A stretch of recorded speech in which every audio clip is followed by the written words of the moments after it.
নমস্কার বন্ধুরা, কেমন আছেন সবাই? Welcome to my channel. আজকে আমি রান্না করব লাবড়া। আমাদের বাড়িতে সব বেশিরভাগ পুজোতেই আসলে ভোগ দেওয়া হয়, আর ভোগের জন্য লাবড়া, খিচুড়ি এগুলো রান্না করে ভোগ দেয়।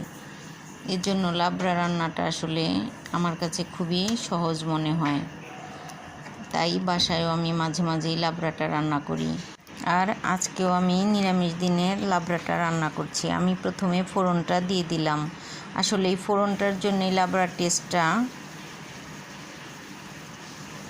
বেশি কম হয়। আমি ফোড়নে দিয়ে দিলাম তেজপাতা, শুকনো লঙ্কা, আর দিয়ে দিলাম আদা ছেঁচে দিয়ে আমি দিয়ে দিয়েছি 5 ফোড়ন। আর এই ফোড়নটা খুব সুন্দর মতো ভেজে নিতে হবে। এবার আমি দিয়ে দিলাম সবজিগুলো। আমি এখানে 7-8 রকম সবজি নিয়েছি, তবে আমাদের বাড়িতে যে ভোগের লাবড়া করা হয় সেখানে আরও সবজি, বিভিন্ন আইটেমের সবজি দেওয়া হয়। আমি এখানে দিয়ে দিয়েছি আলু, বেগুন, পটল, মিষ্টি কুমড়া, মিষ্টি আলু, বরবটি, কাঁচা কলা আর পেঁপে। তবে আমি যে সবজি নিয়েছি এগুলো দিয়েও খুবই ভালো মতো লাবড়া তৈরি করা যায়, আর এজন্য আমি আজকে এই সবজিগুলো দিয়েই লাবড়া তৈরি করেছি।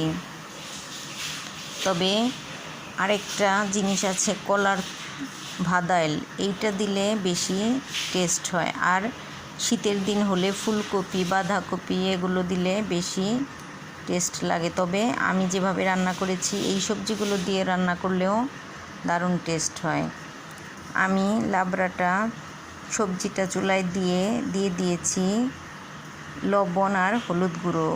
এরপর আমি দিয়ে দিয়েছি 1/2 চামচের মতো আদা বাটা আর 1 চামচের মতো জিরে বাটা। আদা বাটাটা এই লাবড়ার জন্য আসলে খুবই গুরুত্বপূর্ণ। আর আদা ছেঁচে দিয়েছি ফোড়নে, আর এই আদা বাটাটা এই দুটো দিতেই হবে, ফোড়নেও দিতে হবে আর আদাটা বেটেও দিতে হবে। এবার আমি দিয়ে দিলাম মরিচ গুঁড়া, লবণ, আর দিয়ে দিলাম ধনিয়ার গুঁড়া। এবার আমি সামান্য জল দিয়ে দিব। আমি যে সবজি নিয়েছি আসলে এখানে এমনিতেই সিদ্ধ হয়ে যাবে, আর লাবড়ায় বেশি জল না দিয়ে হালকা একটু জল দিয়ে ঢেকে সিদ্ধ করে নিলে এর টেস্টটা পারফেক্ট আসে।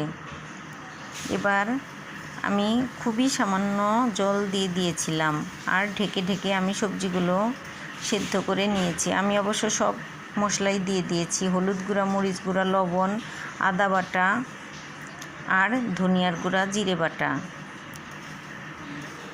এবার ঢেকে দেখুন বন্ধুরা কতটা জল উঠছে।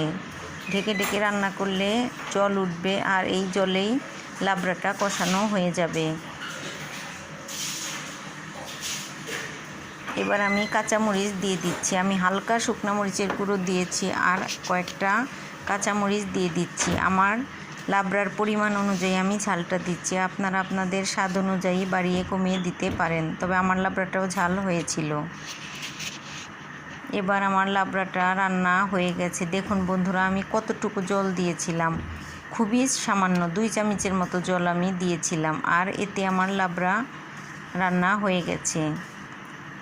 যদি ভালো লাগে তবে আমার মতো এভাবে লাবড়া রান্না করে খেয়ে দেখবেন, একদম পারফেক্ট টেস্ট পাবেন।